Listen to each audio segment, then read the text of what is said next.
Radyo 5 True FM, dito tayo sa totoo. Kapatid, magandang tanghali sa'yo!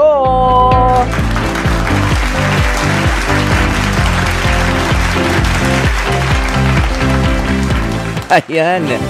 Bago po tayo magpatuloy. Abay, happy. Nasaan ba ang mga...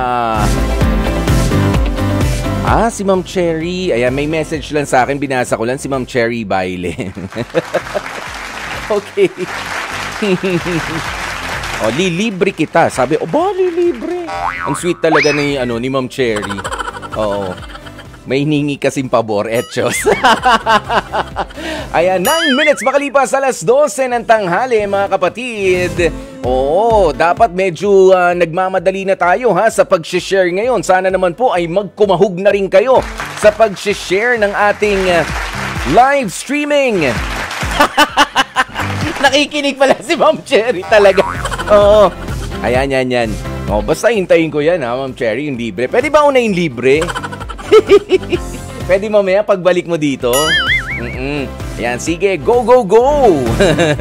Ayan, tsaka kasama niya sina Tony Cab. Sino pa ba yung isang kasama? Si Miss Jack ba yun, yung kasama niya sa labas? Lagi kasi naka-face mask. Ang gaganda naman. Ano ba yan? Inilalabas kapag ganyang kagaganda. Kayo ba, mga kapatid, nakalabas na rin ang inyong mga ngiti? O nakalabas na ang inyong mga ngiwi? Nakangiwi na naman dahil medyo naiinis na naman sa inyong mga jowa dyan. Dahil naalala nyo na naman ang mga isasagot ninyo sa ating love question of the day na paano nga ba lambingin ang jowang toyoin. Ayan, kaya... mamaya natin pag-uusapan yan Sa ngayon, i-compose nyo na muna ang inyong mga mensahe at i-comment na nga po yan dito sa ating Facebook live streaming. At syempre, eto rin, paki-follow na nga rin po ang ating mga social media accounts. Bukod sa Facebook, tayo rin po ay nasa YouTube, nasa X o yung dating Twitter. At syempre, nandito rin tayo sa Instagram and Threads. At ngayon, live na live din at kumakaway-kaway ako at medyo natatalsikan ko pa nga yata ng laway ang cellphone na ginagamit para dito sa TikTok. Ayan sa kanila ako nakatingin ngayon Hello! Ang dami rin mga nanonood sa atin Eto na muna ang good news. Pamigay Friday tayo dahil 250 pesos in cash ang naghihintay po sa dalawang mananalo. 250 pesos na cash po yan. Maghihintay mamaya At isang sulit TV box. Bali 3. Bali 3. Okay? I-follow nyo na nga po kami eto, para mas malinaw tayo, para sa Facebook, sa YouTube, sa X, sa Instagram at sa TikTok. Hanapin nyo lamang po at Radyo 5 True FM. As in at Radio, yung Tagalog na pagkakaspell, RADYO 5 True FM, TRUEFM. Wala pong space para close na close talaga tayo. Gonna earn. Diba? Hanapin nyo, lalabas na agad yan. TikTok, sa Facebook, sa YouTube, sa X, sa Instagram at Radyo 5 True FM. Ganun lamang po, maging happy. Okay, mga kapatid? At kung sakasakali naman gusto nyo ring i-follow ang inyong lingkod sa Instagram naman, andito ako sa, ayan, at di ko na naman makita. Ayan, Kuya Poy 92.3 True FM. Ayan, hanapin nyo na lang Kuya Poy 923 True FM. Ganun. Ayan, si Jomar. Kaibigan natin, si Jomar Nase. Nakasalubong ko lang kahapon to. Kahapon ba, nung isang araw, maambon-ambon. Kung magmotor, kala mo walang ulan. Jomar Nase, maraming salamat sa iyo Okay, sige. Nasabi ko na ang lahat ng mga importanteng sasabihin, mga kapatid. Ang ating mga hotline. So eto na muna para sa inyong mga komento, sa inyong mga payo rin, sa ating mga makausap.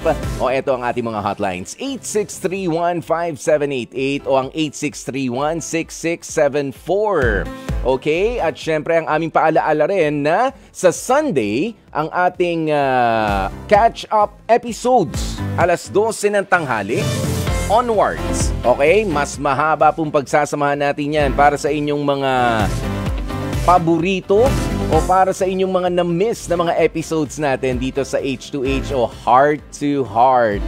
Alas 12 ng tanghali, sa Sunday po yan hanggang alas 3. So sa ngayon, umpisa na nga po natin ito dahil medyo mainit na raw ang ulo eh. Oo kapatid, mainit ang ulo yata na makausap natin para sa HEART segment.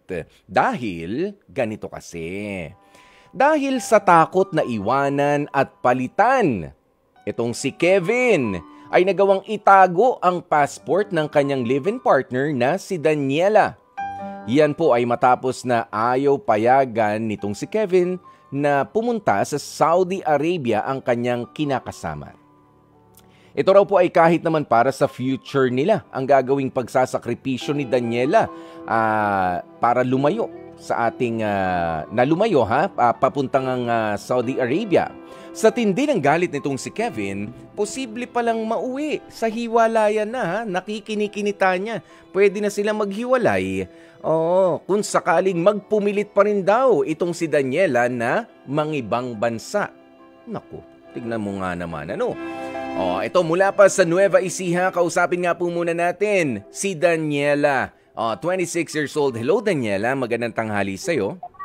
Magandang tanghali po. Daniela, pwede bang pakilakas ng konti pa yung boses mo?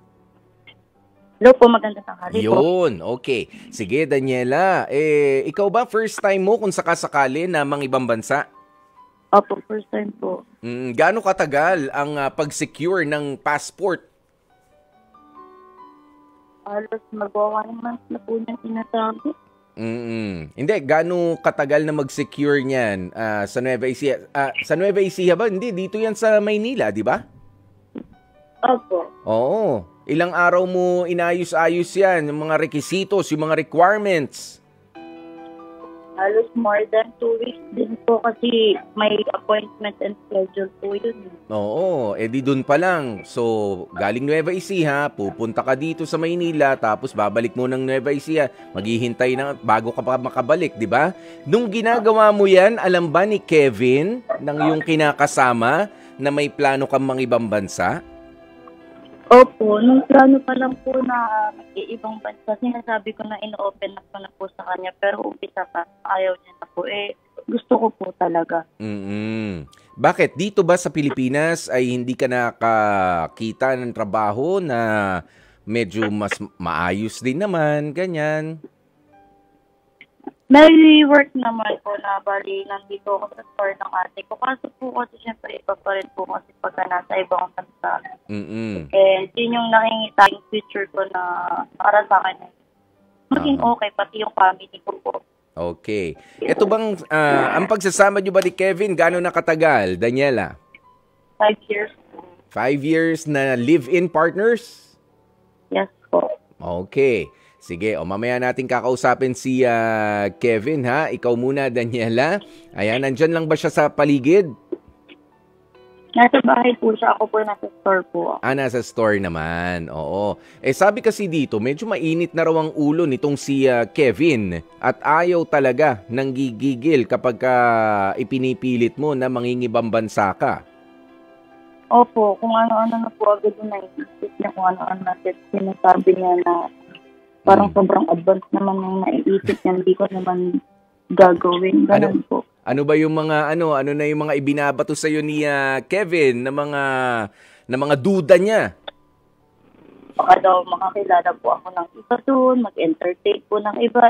Mag-abroad po ako para po sa future namin, future ng family ko, para makatulong po sa pamilya ko. Ayun po yung naiisip niya. No, meron na ba kayong sariling pamilya rin itong si Kevin? May mga anak na kayo? Wala po, live-in pa lang. Yan. So, ang target mong matulungan ay yung pamilya mo, mga magulang mo, nandyan pa? Yes po, yung family ko po. Oo, yung mga magulang mo. And also, para buuin ang future with Kevin. Tama? Okay. Sige. Ayan. Sa pagkakataong ito, kausapin naman natin si Kevin. Kevin, magandang tanghali sa'yo. Magandang tanghali po. Narinig mo ang mga sinabi ni Daniela? Opo. Oo. Bakit daw nagdududa ka? Bakit takot na takot ka? Sinasabi niya naman pala sa'yo dati nung nag-aayos pa lang siya, ng mga papeles niya papunta sa ibang bansa. Ba't nagkaganon? Bali, nasiselos po ako. Kasi maraming guy doon na mas gwapo sa akin. Tapos mas may pera, gano'n. Saka, parang hindi kami nagkaunawaan this nakarang linggo. Ganyan. Sandali. Kaya medyo na ako. Gusto kong ayoko siya paalisin. Na-insecure ka dun sa mga in-explain mo na mayroong mga better looking guys sa'yo doon. Alam mo, ito no, I hate to say this, pero kahit dito pa lang sa Pilipinas, mas marami na siguro o mas gwapo sa'yo. Bakit pagka nandito siya o nandun sa tindahan ng kapatid niya, marami na rin siya makikita mas gwapo sa'yo. Pero for 5 years, ikaw pa rin ang pinipili niya. Kevin, hindi mo ba naisip yun? Naisip ko naman po. Kaya alam po, parang hindi ko ma-explain kasi kung paano yung nararamdaman ko nung aalis siya or na parang naglo-longing ako. Okay. Saan ka ba na-insecure? Sa itsura mo ba? Sa estado ng pamumuhay mo? Ano bang hanap buhay mo, Kevin? Bali, BPO po ako. Bakit may motor? Kakarera ni ng motor? Hindi po, baka po sa store po ni ano. Ano ba yun? Kaya, kita mo, may nagmomotor pa. Hindi ka ba nagdududa niyan? Hindi, joke lang. Sige, kumalma ka lang. Baka sabihin mo nga, sino yung may motor? Okay. Ganito. Kevin, ano ka ba naman? Sa tingin mo ba, kaya mong suportahan? Kasi gustong buuin ni Daniela at gusto niya rin makatulong doon sa mga magulang niya, sa pamilya niya. Living in pa lang naman kayo, di ba? Hindi pa naman kayo mag-asawa. Hindi ba pwedeng pagbigyan mo yung kanyang kahilingan ng mga ibang bansa para maging mas maayos yung pamumuhay ng pamilya niya? Kaya ko naman pong pagbigyan. Kaya lang po, awit po parang nagkaroon kami ng maliit na hindi pagkakaintindihan or something. Ano yun? Ano yung something na yun? Sige, ibuga mo. Bali, medyo mainit din po ulo ng mother niya sa akin dahil nga parang nalalaman na po na pinipigilan ko si Daniela po. Lakas mo ng konti, Kevin. Apo, parang pinipigilan ko daw po na umalis. Okay. Ano pa? Para, kasi sobrang po niya kasi sobrang parang mabilis siya ma-approach sa mga ganun. Yung mga parang sa mga guys ganun. Mabilis siya ma-approach. Mabilis ma-approach? Anong ibig sabihin mo doon? Baka naman sociable lang itong si Daniela. Kasi parang ganun po, sociable po. Masama ba yun na siya ay sociable? Kaya lang po kasi sa Saudi po, delikado po Oo nga. Yun pa nga ang sasabihin ko sa'yo. Yun ang sasabihin ko naman sa'yo, Kevin, alam mo, sa Saudi Arabia, bagaman medyo unti-unti nagiging modern na rin doon, pero conservative pa rin doon. Okay? Sa KSA, sa Kingdom of Saudi Arabia, alam mo ba na meron akong kamag-anakan at ilang mga kaibigan na mas gusto nila na sa Saudi pupunta ang kanilang mga partner, mga asawa ito kesa sa ibang mga bansa. Kasi doon, hindi ka pwede na basta pupunta, didiskarte sa babae o didiskarte sa lalaki. Ang mga babae, may mga lugar doon, mga nakaabaya pa rin hanggang ngayon. Alam mo yung abaya? Opo, yung linalagay sa sa ulo po. Hindi, kasuotan yun ng mga babae. Okay po. Kasuotan ng mga babae yan na kulay itim, mata lang ang makikita sa kanila. Yung itim. Close up. Oo, ayan, abaya, ganoon. At required din sila sa ilang marami pa rin mga lugar doon na conservative na ganoon ang pananamit. Kaya, di ba? Hindi naman basta-basta makikita At kung sociable man, itong si Daniela, hindi rin siya pwedeng, may kaibigan akong lalaki doon, punta ko doon sa flat niya. Punta ko doon sa lugar. Hindi pwede yun. Bawal yun, Kevin. Hindi ba parang mas safe nga siya na nandun siya sa Saudi? I think po na safe din po siya. Kaya lang po, meron po kasi akong friend na ganun nangyari, nagkahiwalay po sila nung umalis po yung girl. Bali, ang pangako sila. Tapos pagdating nung nakaalis na yung girlfriend niya, ayun, hindi na bumalik. Tapos di na rin nagkita, naghiwalay din sila. Kaya para akong na pag-isip, sabi ko, bakit ko siya let go ng ganun? Kaya ko naman siya Okay. Sige, I get your point, Kevin, Pero alam mo, para sa mga tao, para umusad din talaga sa buhay, kailangan mong pakawalan at gawin at pagbigyan yung gusto nilang gawin. Katulad niyan, maganda naman ang mga pinaplano nitong si Daniela sa pangingibang bansa niya, pangingibang bayan niya. Bakit ikaw ang magiging hadlang doon? Bakit hindi ka mag-invest ng pagtitiwala? Ngayon, kung sakasakali, meron kang kaibigan na hindi pinalad, hindi para sa kanila ang long-distance relationship o meron silang nakilala at nagkahiwalay sila yun. That's their story. Iba yung story ninyo, ni Daniela. Kawawa naman to.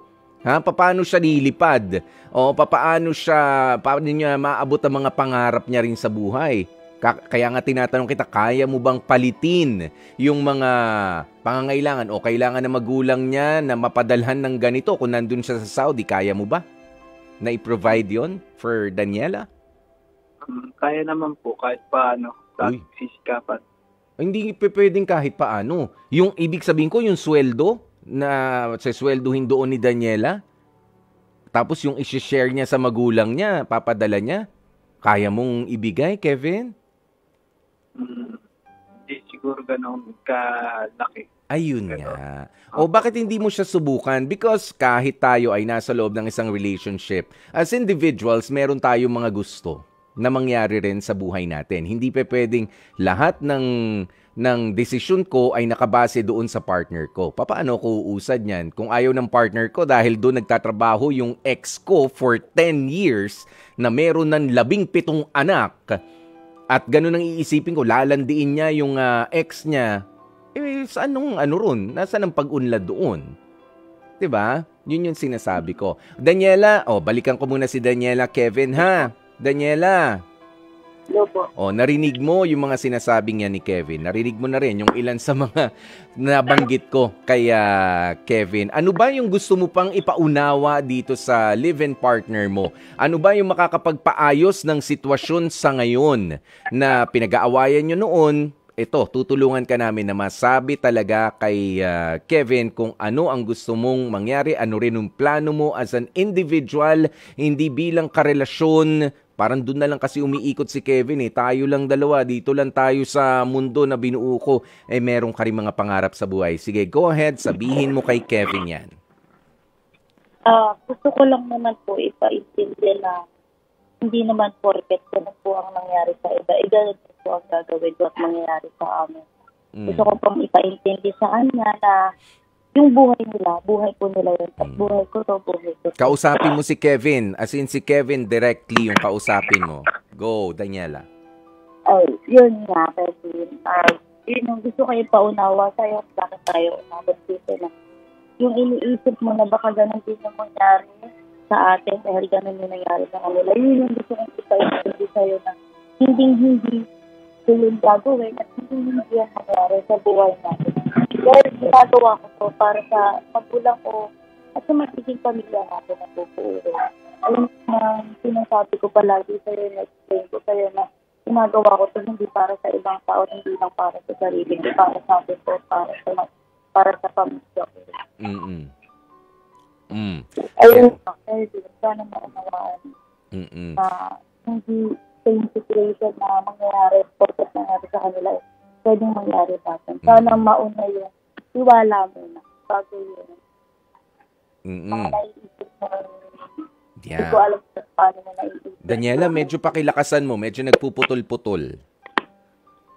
Na, yun nga, na tagalin mo, sa isip mo yung ganong sitwasyon. Sana mauna yung pagtitiwala muna na itry muna natin kasi yun yung purpose at goal ko hindi naman na para maghanap ng iba. Kasi kung para maghanap ng iba, dito pa lang pwede naman gawin. kaya namang gawin. Kung gusto ko hindi yun yung gusto ko. At hindi yun yung goal ko. Kaya yung sana maintindihan mo, Kevin, na hindi yun yung purpose ko at goal ko. Ang goal ko para sa buhay natin, sa buhay ng magulang ko. Yun lang po, Kuya Boy. No, alam mo, makinig kayong dalawa, no? May binanggit dito ang isa nating kapatid na si Aika Refuerzo. Sabi niya, ang advice ko para kay Kuya Kevin, alam mo kuya, ang payo ko sa iyo, huwag ka muna magsalita na iniisip mo na hindi naman syempre landi ang pupuntahan ni ate sa Saudi, kundi trabaho. Sa abroad. Kung ako po sa'yo, payagan mo na lamang muna si ate para naman sa future nyo at suportahan mo na lamang yung gusto niyang gawin. Mula yan kay Aika Refuerzo.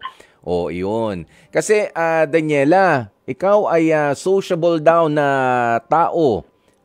Tatanungin ko si Kevin kung gaano ka sociable. Kevin, nandyan ka? Kevin? Yes po. Oo, kumakausap si Daniela ng ibang mga lalaki, pero yung pagiging sociable niya ba kapag yung kakilala niya, inakbayan siya, pumapayag siya, inaakbayan siya, hinahawakan kamay niya, hinahawakan, okay lang? Hindi naman po. Bali hindi naman po ganun siya. Bakit? Hinawakan ng kamay. Ayun nga, bakit nga takot na takot parang ka? Mabilis siya na ano? Ano, pagka... Siguro ba kayo bumibili lang yun? Hindi. Sandali, Kevin. Ikaw, paano mo tignan yung girlfriend mo, ay yung yung live-in partner mo? Ano, kalad ka rin ba? Hindi naman po. Uto-uto? Pero protektahan ko lang po talaga. Oo nga, nandun na tayo, Kevin. Pero hindi naman siguro isang sut-sut. Halika dito, Miss Daniela. Halika. Dito tayo sa likod ng puno ng sili. Di ba? Papayag? Tingin mo ba ganong klase si Daniela? Kasi nga, parang ganun yung impression na sinasabi mo, parang madali siyang, natural, nasa tindahan, nasa sales. Sinong lalapit dun sa pwede ba? Pag nasa tindahan kuha ka na lang ng gusto mo. Bayad ka na lang rin ng gusto mo. Hindi naman pwede, tatanungin mo, lalapit ka ron. Okay? Daniela, ano bang tina-target mo maging trabaho? Meron na bang offer sa'yo? Ang BA po, offer po, yung business po kasi. Daniela, palakas ulit. BA po ako. Hindi ko maintindihan. Paulit. Domestic helper po. Domestic helper. So, sa bahay. Opo, bahay lang naman po. Opo. Sa bahay. Pero ito, Kevin, para kay Kevin at para sa iyo, Daniela, di ba dapat ang mas hilingin ninyo at ipagdasal ninyo ay yung mapunta sa mabait na amo itong si Daniela? Opo, yun din po yung pinagdadasal ko. Yun nga, oo. Kumbaga talagang susugal siya, ipagdasal mo, dun mo siya suportahan. Hindi yung pansarili, hindi yung parang ipinagdadamot mo sa kanya, yung nakikita niyang magandang future para sa kanya. Because I think, itong si Daniela, iniisip niya rin muna ng maigi. Siguro naman, Daniela, nanonood ka ng mga balita, di ba? Okay. Na mga balita abroad, kung gaano kadelikado na magtrabaho doon sa malayong lugar na parang wala kang kakampi. Nasa kapitbahay mo lang, kapwa mo Pilipino, pero wala ring magawa basta na tulong sa'yo. Opo, alam ko po yun. Yun, naiintindihan ni Daniela yung danger, yung risk kapag ka ng ibang bansa siya, ng ibang bayan. Syempre, iba ang kultura ron, iba ang ugali.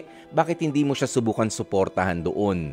At pakalmahin ang kanyang isipan at kapag ipagdasal. Ayan, at kapag hindi kinaya, halika, kahit bumalik ka, ay susuportahan kita. Di ba? Ganun dapat, Kevin. Opo. Ba't hindi mo siya subukan? So, nasan na yung passport na itinatago mo? Pwede bang maibalik na yan? Kasi, Kevin, unang-una, sabi mo nga, nagagalit na yung biyenan mong hilaw. Opo. Nagagalit na. Kung saan pa man mapunta si Daniela, kung sa Hong Kong man, kung sa Singapore, sa Saudi Arabia, kung saan pa man bansa, 'di ba? Karapatan niya 'yan Inayos niya 'yan. May naitulong ka ba diyan sa pag-aayos ng passport na 'yan? Sa online na po. Online appointment. Sa online appointment, tumulong ka pa, tingnan mo ka. 'Di ba? Tumulong ka pa nga. Pero 'di ba? Hope for the best. Hope for the best na lang. Opo. Bali, Daniela, sorry kasi siguro talaga nag-iisip lang ako ng masyadong advance. Kasi ayoko mawala ka sa akin. Siyempre, meron din ako mga kaibigan na nagkaroon ng ganong experience. Kaya medyo ako rin. Kaya medyo nag-isip ako, siyempre. Alam mo naman na mahal kita. Tayo kung alis ka pa nga lang, naiyak na ako eh. Gusto ko lang talaga protektahan ka. Siyempre, ayoko naman maging masama sa mata na ni mother natin, di ba? Mother mo. Kaya, babalik ko na lang yung passport mo. Saka, ayusin natin to konting issue na to.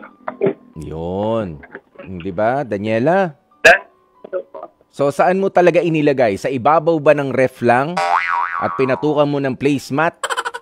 Ha, Kevin? Yung passport? Nasaan? Bali, tinago ko po dun sa mga brief ko. Sa? Sa mga underwear ko po. Yun, nasa underwear. Andun sa lalagyan ng sa drawer, sa cabinet. Opo. Sa cabinet lang po. Ayun. Pero ito, Daniela and Kevin, alam mo, meron kaming kasamahan dito sa Radyo 5 mismo. Isa rin sa may partner na nagtatrabaho sa ibang bansa. Kasamahan ko mismo dito sa programa nating Heart to Heart para siguro bigyan din kayo ng statement, ano? Ayan, para lalo ka na, Kevin, at ikaw rin, Daniela, kung how it is, kapag ka ikaw ang naiiwan dito sa Pilipinas. Kaya i-welcome natin si Miss Nia Bugarin de Guzman, asawa ng OFW sa Saudi Arabia. Miss Nia, ito, live po natin siya makasama. Maganda po siya kung tatanggalin siguro yung face mask. Oily ako eh. Oily. Hayaan mo siya. Para mas malinaw, Miss Nia. Sige. Okay, sige na, tatanggalin ko na. Oo. Si Miss Nia kasi ang asawa niya nasa Saudi, ha? Yes. Makinig kayong dalawa, Daniela and Kevin. Yes, okay. So ganito, Kevin, nanggigigil ako sa'yo. Char! Hindi kasi, base sa pinag-uusapan nila kanina, naririnig ko na parang medyo seloso sa Kevin. And si Daniela ay pupunta sa Saudi para magtrabaho for their future. Live-in partner sila. Diba? So, sa pamilya muna ni Daniela, bago yun sa kanila ni Kevin. Yes, isa na rin yun, syempre. At tayo naman kasi mga Pilipina, talagang hindi may iwasan sa atin na uunahin natin talaga yung mga sarili-sarili nating pamilya. Oo naman. Yes. Ako po kasi, Kevin and Daniela, kakakasalan namin ng asawa ko last year, and ang asawa ko ay every 2 years ang contract sa Saudi. So sa Saudi, kaya nakaka-relate ako kasi taga-Saudi rin yung asawa ko. Okay. And sa pagkakaalam ko, base sa kwento sa akin ng asawa ko, kapag babae talaga ang nagpunta sa Saudi para magtrabaho, most likely ang trabaho binibigay sa kanila ay domestic helper. Okay. Pero Kevin, kung ako sa'yo, pagkatiwalaan mo din yung live-in partner mo. Kasi, hindi mo rin siya pwedeng pigilan dun sa opportunity no anong pwedeng ibigay sa kanya pag nandun na siya. And, baka hindi mo rin lang alam na ang Saudi, pwede rin sila na, kung halimbawa, kasi live-in partner pa lang sila ngayon. Yes, kung mag-asawa na sila, actually, pwede siyang isama ni Daniela doon. Kung mag-asawa. At bibigyan pa kayo ng sariling bahay doon as aloha. Yan. So, may chance din. So, may chance ka din, Kevin, kung gugustuhin mo, na magtrabaho ka din doon. Diba? Or para mas magkalapit sila. Oo, diba? So, kumbaga, parang, kung ako sa'yo, wag mo munang pigilan si Daniela sa gusto niyang mangyari. Kasi actually, kapag may partner ka na kasi sa buhay, dapat pipiliin mo siyang, or pipilitin mo na mas maiangat mo din siya eh. Yeah. Kasi hindi mo rin alam kung ano yung pwede rin niyang gawin for you kapag nasa taas na siya. At saka, mas maganda na kapag pareho kayong nasa baba at talagang alam mo yun, yung nagsuportahan kayo. Parang ang sarap sa pakiramdam na dalawa na kayong makakaangat eh. Yan. Yun. At sa Saudi, yung katulad ng sinasabi ko kanina, hindi ka basta pwedeng mag-ikot-ikot doon. Yes, bawal, sobra. Ang lalaki, hindi pwedeng basta pumunta sa flat ng mga kababaihan. Ang mga kababaihan, hindi pwedeng, kahit friend ko si Nia, nasa siya, hindi ako pwedeng basta pumunta ron nang wala yung asawa. Naku! Hindi talaga. Hindi ang asawa kay dati, sobrang seloso din dati. So, parang yan yung isa sa mga dilemma nyo before siya magtrabaho doon eh. Like, paano ako dito? Baka, di ba? Baka may mangyari hindi maganda. And most likely, ang dami kasi na hindi mo alam kung kailan na may mangyayaring tawag dito, yung tukso, ganyan. Pero kung kayong dalawa ay may tiwala sa isa't isa at alam nyo na susuportahan nyo lang naman ang isa't isa sa sa mga desisyon yung ganyan para Yes. maging kayo, successful kayo sa buhay, go for it na lang. Yun yung sa Yan. akin. Maraming Thank salamat, you very Miss much, Nia. Kuya Koy. Thank you, Miss Nia Kevin Bugarin de Daniela. Guzman, isa pong asawa ng OFW. Kita nyo, nagtatrabaho, kasamahan namin dito sa Heart to Heart at sa iba pang mga programa na inyong napapakinggan. I-focus po natin ulit kay Miss Nia at sa kanyang sabi niya, naglalangis na mukha, parang di naman. I-focus nga ulit. Wag na! Ay, ano ba yan? Walang force. Oo, walang force. Ano ba yan? Ayan. Thank you, Miss Nia. O yan ha, mas malinaw na sana sa inyo, Daniela and Kevin, ang pwedeng ma-experience. Kaya Kevin, kailangan mo magtiwala dito kay Daniela. At kailangan niya mag-grow as an individual. May mga desisyon siya na siya lang ang makakagawa para sa sarili niya, para sa pamilya niya. Ha, Kevin? Apo. Yun, dahil malinaw na yan at alam na ni Daniela na nandun lang sa lalagyan ng brief ni Kevin, mas maganda ngayon. Kunin mo na ha, Daniela, alam mo yung lalagyan ng mga underwear nitong si Kevin? Kunin mo na dito, Daniela. Ha? Kunin mo na, Daniela. Ayun. Ako lang naman sa kwarto eh. Sigurado hindi na kayo mag-aaway, Kevin? Kevin? Apo, hindi na po. Hindi na. Bali, pag-usapan namin. Pagpunta niya mamaya, kasi halugin niya po. Oo. Yan, Daniela. Nandito lang naman ako sa kwarto. Hinihintay ko naman siya. Okay. Usap namin. Okay. Ayan, Daniela. Hello po. Hintay mo ko dyan. Ganun. Yan, maraming salamat. Ito, isang dagdag komento na lamang para sa inyong dalawa, no? Tiwala lamang sa isa't isa ang pinakamatibay na pundasyon tungo sa maligayang pagsasama from Hernando Fernando. Kay Kuya Teban, maraming salamat sa inyo. Kaya dyan na nga po natin tatapusin ang ating heart. Ano ang heart decision ninyo? Approve po. Approve na approve. Daniela, approve na approve. Okay? Na-approve po. Sige, talagang ang kaligayahan malapit sa underwear na no? Nandun kasi yung passport na itinago nitong si Kevin. Alright, sige, dahil happy naman po tayo mga kapatid, bigyan na nga po natin ng awitin. Itong dalawang ito na ating nakausap para sa HEART, approve na approve sila, mag-aayos na si Daniela at si Kevin ng Nueva Ecija. Especially for you. Love question of the day. Love question of the day natin, paano nga ba lambingin ang jowang toyoin? Ayan, ang kasagutan kanina, no, nakakita ko ng mga ipagluluto ko siya ng paborito kong pagkain. Nawala lang dito yung kopya ko, no, mga kapatid. Ayan, pero yung iba naman ay sinasabi na syempre mamasahihin o kaya naman ay sexy. Lalambing-lambingin, mamasahihin sa ulo hanggang sa balikat. Hanggang doon na lang kasi andun ang kiliti sa balikat. Nabasa ko na yan kanina mga yan Ayan, sabi ni Mary France, ay naku, paano lambingin ng jowang toyoin? Sabi niya, eto nga nagtatampo pa rin, nakatalikod pa rin sa akin. Nya! Di pa rin? Si Buen Arban, sabi niya, kailan? Siyempre, wag mo munang sasabayan kasi mahirap pagka parehas kayong mainit ang ulo. Pag okay na, saka mo lambingin at sabihin ang dapat sabihin ng mahinahon. Which is tama yan, wag niyong pipilitin na yung nandun siya sa climax ng kanyang galit o sa gigil o sabay, sandali, makinig ka muna, ayusin natin to. Alam nyo, minsan kailangan palipasin muna. Ayan, sabi naman ni Marvin, walang lambing-lambing. Dapat nga mas higitan mo pa yung toyo at ipakita mo kung sino ka talaga. Aba, iba rin. Kaya talaga yan, Marvin. Kung galit siya, mas galit ako. Laging mas. Kung ko sa'yo.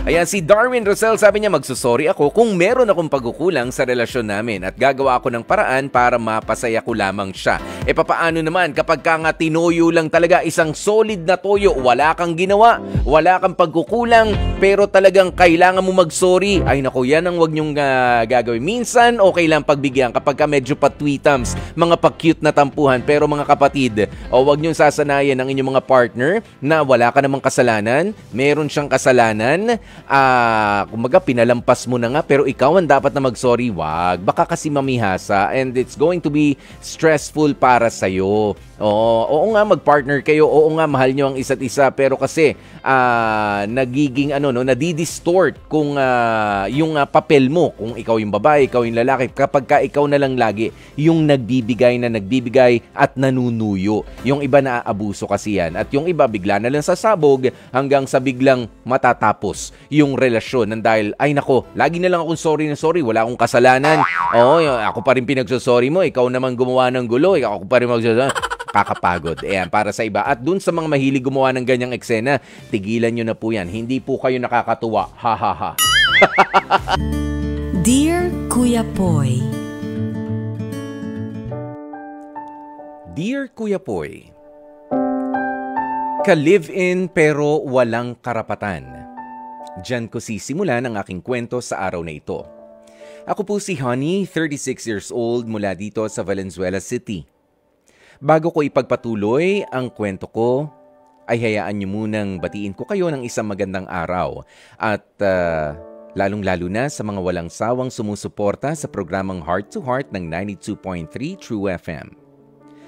Meron na akong 2 anak at may kasalukuyang ka-live-in na si Pablo. Simula ng 2018 ay nagdesisyon na kami ni Pablo na magsama sa iisang bubong kasama ang aming mga anak, pero sa mga taong yan ay aminado akong may bubog pa rin na nakabaon sa puso ko, Kuya Poy, given na kasal pa rin kasi si Pablo sa kanyang unang asawa.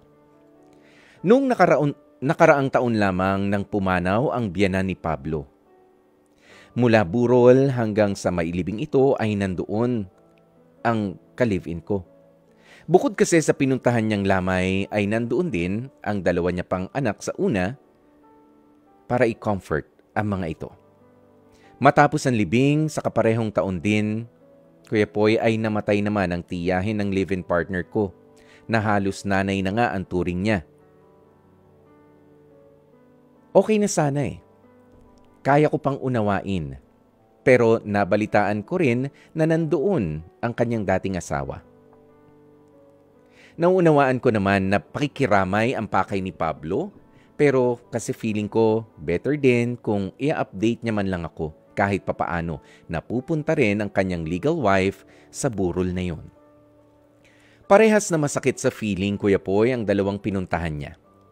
Malungkot, oo, pero mas lalo rin ako nalulungkot.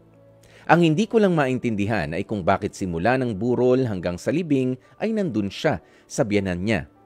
Bukod yan sa pinuntahan na burol naman sa tiyahin niya.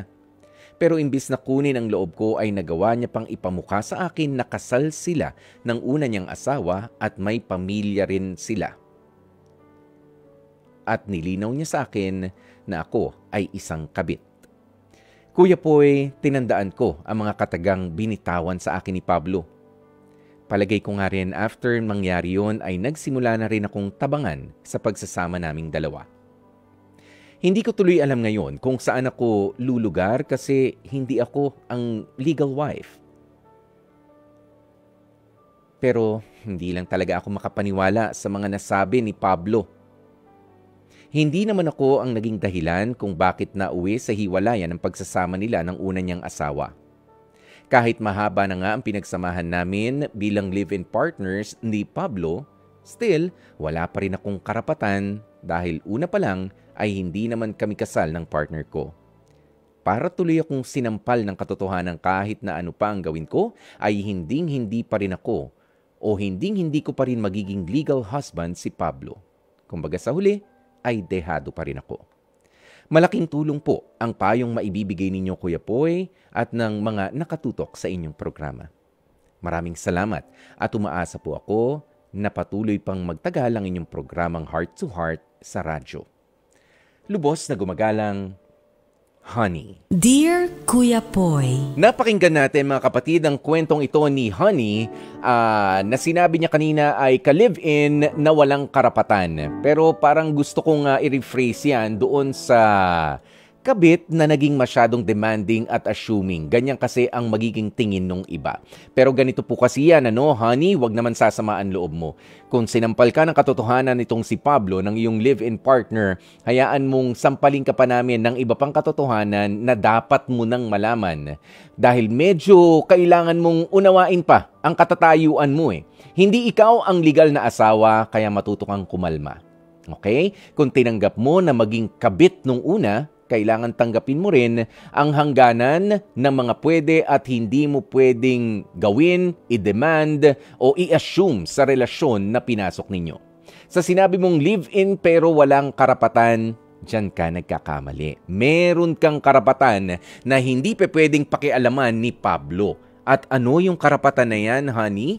Diyan sa pagiging kabit mo na lagi kang pinakikialaman nitong si Pablo, ang karapatan mo ay ang magdesisyon sa isang relasyon na deserve mo. Nasa kamay mo yan. Hindi ka niya mapapakialaman. Paano mo mararating yan, yung karapatan mong yan? Paano mo mapapractice, ma-exercise? Bumitaw ka muna sa pagiging kabit para malaman mo. Yun muna ang simula. Yun muna ang susi para ma-practice mo yung karapatan mo sa isang legal na relasyon, honey. Okay? Hindi ko alam kung kakayanin mong gawin yun or kung hindi, kailangan mong lunukin ang mapapait, ang mga maaanghang na mga salita at katotohanan na mangyayari pa dyan sa relasyon na kinaroroonan mo sa ngayon.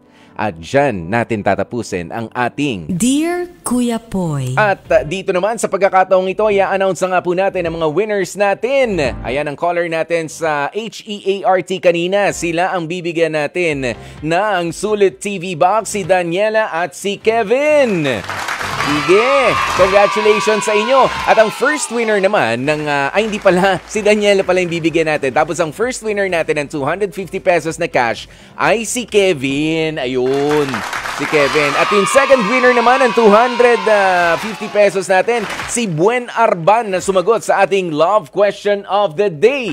Congratulations!